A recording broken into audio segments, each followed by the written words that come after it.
impuestos de la nación israelita.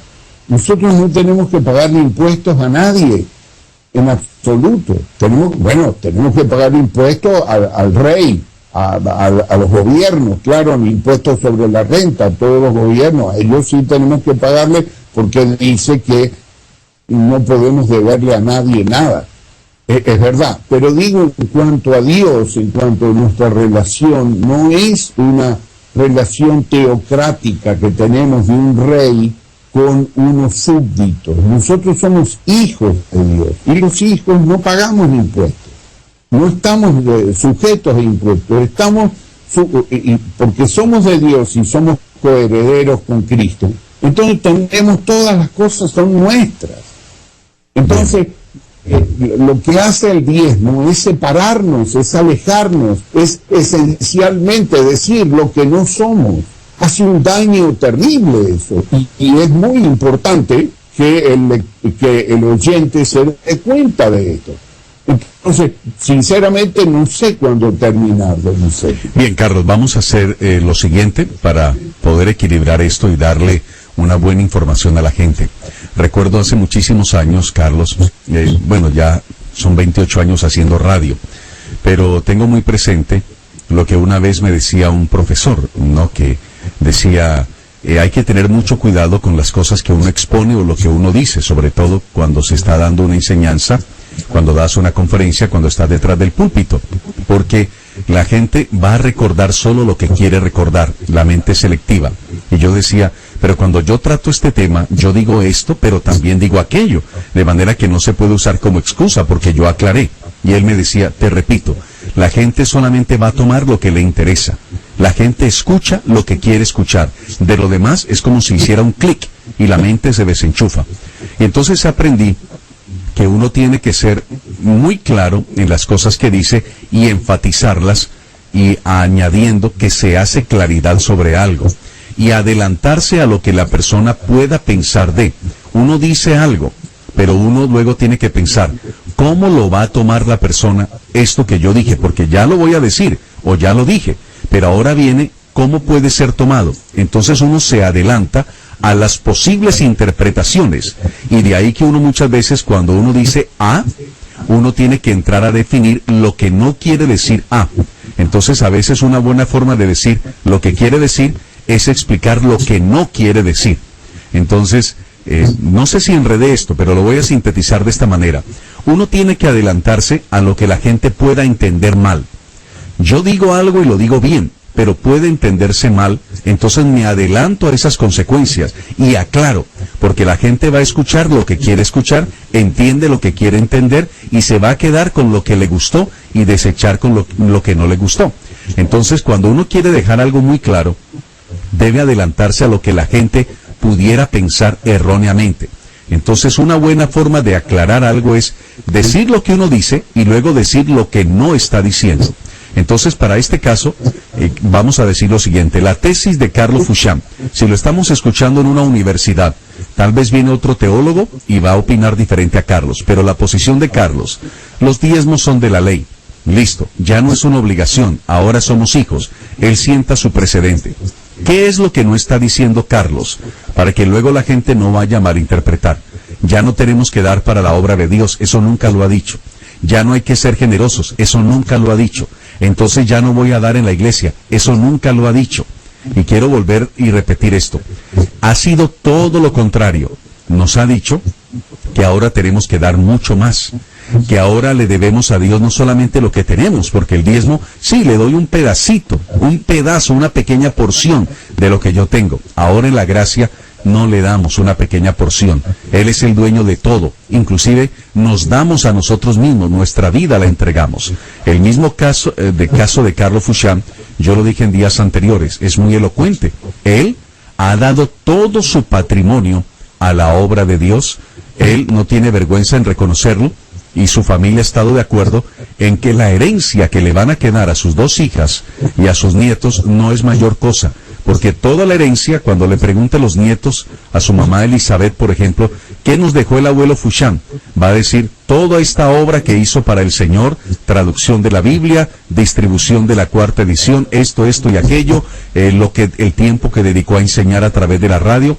¿Cuánto le pagaba Vive el Estéreo al abuelo Foucham por enseñar? Ni un solo centavo. Jamás llegó un cheque de Vive el Estéreo. 11 años que estuvo, 10 años en CBC, siendo entrevistado por Donizetti Barrios. ¿Cuánto le pagó CBC por 10 años, todos los días enseñando de la Biblia? Ni un centavo. Es más, me retiré de CBC y quedó pendiente mandar una carta de agradecimiento. Nunca se mandó la carta y ya, en fin. Pero le he dado los agradecimientos a él de manera personal y de muchas formas.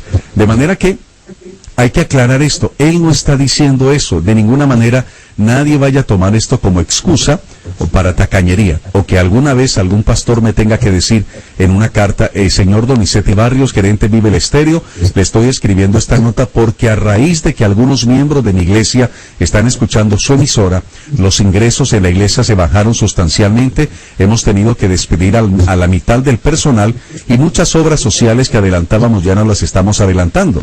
Que sea al contrario, que me escribe y me diga, su programa ha sido tan benéfico para la gente que nadie en mi iglesia está sin trabajo.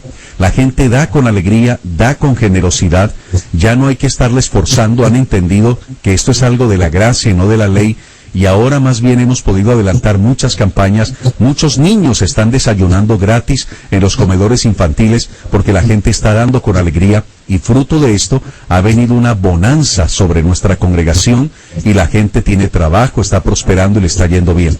Me sentiría muy agradecido con Papito Dios si pudiera recibir un correo de ese estilo. Entonces esto simplemente para aclarar a la audiencia, que no estén ahí como chuzando, pero entonces esto no, entonces esto, y el pastor me dijo, colocaron mi nombre en un sobre. No es el propósito de este programa de radio, causar esas divisiones, simplemente llevar claridad, y Carlos es una persona muy respetuosa de la palabra de Dios, y le preguntamos y él contesta con base bíblica, y él dice, esto es lo que yo encuentro en la Biblia, y él enseña, es lo que él encuentra en la Biblia. Y entonces, Carlos, sobre este particular de las preguntas que le estamos haciendo a usted, si alguna persona quisiera, porque también corremos el riesgo de repetir lo que ya dijimos la semana pasada, porque llegan oyentes nuevos y dicen, va a preguntar lo mismo que ya habíamos contestado. Entonces, si hay alguna persona que quiere información sobre esto, pregunto, en su escaso tiempo libre, ¿ha tenido tiempo para hacer algunas notas que le podamos obsequiar a la gente si alguien quiere información al respecto? Sí, Donizetti, inclusive yo me atrevería a proponer lo siguiente, si siempre tú estás de acuerdo con eso. Fíjate, yo no creo que haya más de una docena de personas que estén dentro de esto todavía manteniendo ciertas dudas. Entonces, si tú quieres, puedes dar al aire mi correo electrónico, y que personas que tienen el problema de la duda me escriban con la pregunta concreta, que me digan con toda claridad, mire, yo creo que usted es un falso maestro porque está diciendo esto y esto. No me diga solamente que soy un maestro falso, no que me diga por qué soy un maestro falso. ¿Me comprende? Porque correcto. Una persona no puede ser subjetiva en esto. Yo lo que estoy afirmando es que mis opiniones no son mis opiniones, sino que son de la Biblia, es mi forma de ver la Biblia. Y así la enseño de manera dispensacional. Entonces yo pienso, si una persona se circuncida para ser salvo, está ofendiendo a Dios. Y si una persona da el diezmo para agradar a Dios, está ofendiendo a Dios. O si hace unas ofrendas del todo quemadas, o las ofrendas mecidas, o cualquiera de los 613 mandamientos, ordenanzas que tiene la ley de Moisés. Entonces, todo lo que se hace en esa forma para agradar a Dios, lo desagrada a Dios. Entonces, nosotros no podemos dar dinero para agradar a Dios. Lo que Dios se alegra de nosotros es la alegría de darle el dinero, el ver que nuestro corazón no está sujeto a eso. Entonces, repito, que sea objetivo, me manda con mucho gusto el correo y yo trataré de respondérselo en el mejor de mis conocimientos, con previa oración al Señor para que me dé unas palabras objetivas para que pueda entender lo que dice la Escritura. Entonces, de ahí en adelante podemos seguir con el tema. Muy bien. Porque aquí tenemos, por ejemplo, que entrar en los periodos proféticos y, bueno, en algún momento tendremos que hacerlo, ¿no? Correcto. Y es más, quisiera, antes de que pasemos a los periodos proféticos, Carlos, leerles un versículo que es muy lindo en la Biblia a los oyentes. Voy a leer en la Biblia textual, y es algo que demuestra cómo Pablo enseñaba a la gente a ser generosa con Papá Dios. Si alguien dice, pero Pablo enseñaba gracia, no ley, Pablo no enseñaba de diezmos, en fin, pero ojo con esto. Fíjese usted cómo Pablo motivaba a la gente a dar con generosidad. Recogían ofrendas, por ejemplo, para los pobres en Jerusalén.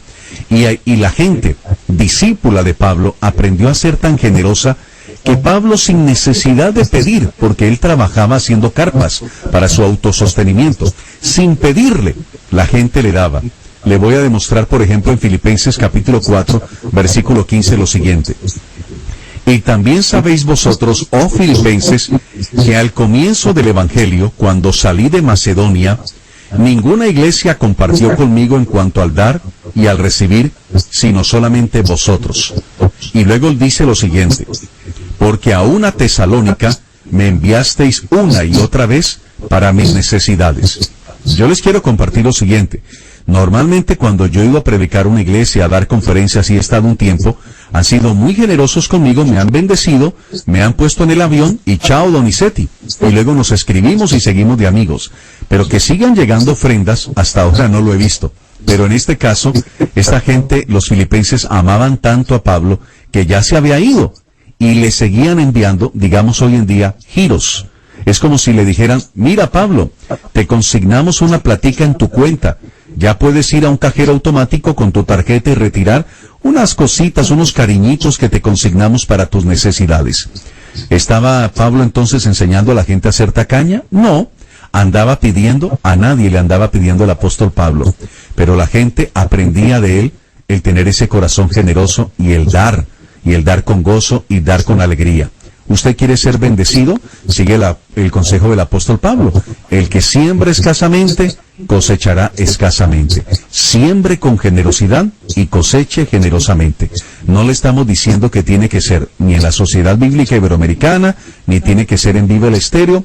Como ha dicho Carlos, ore, el Señor le va a decir cómo, dónde, cuándo, y hágalo con generosidad, porque Dios ama al dador alegre.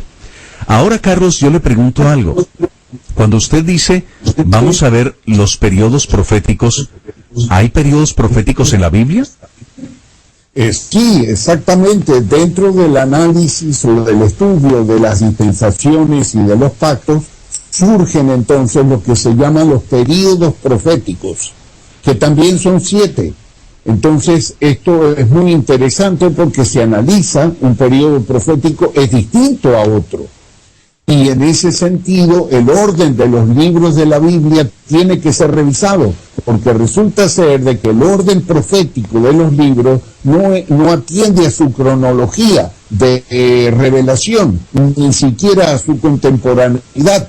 Entonces, esto ha sido lamentablemente deformado por la religión católica, por los judíos también, por antipatía en el primer siglo hacia el Mesías, Jesús, hacia las aspiraciones justas y verdaderas de Jesús de Nazaret como Mesías de Israel, han sido deformadas en el concilio de Yamnia en el siglo I, y después por Jerónimo en la Iglesia Católica. El orden de los libros de la Biblia no obedece al orden manuscrito. Entonces, esto nos hace leer la Biblia de una forma compleja. Es lo mismo que leer una novela de misterio y entonces mezclar los capítulos. Entonces tú no entiendes nada. Entonces, esto ha sido también una obra muy bien pensada de Satanás para confundir la Escritura, que ha trabajado a través del corazón de los hombres. a través del tiempo. Entonces, esto también vamos a aprenderlo de una manera muy positiva. La epístola a los romanos, por ejemplo, no es la primera epístola que el apóstol escribió, hay un orden distinto. Igual en los profetas del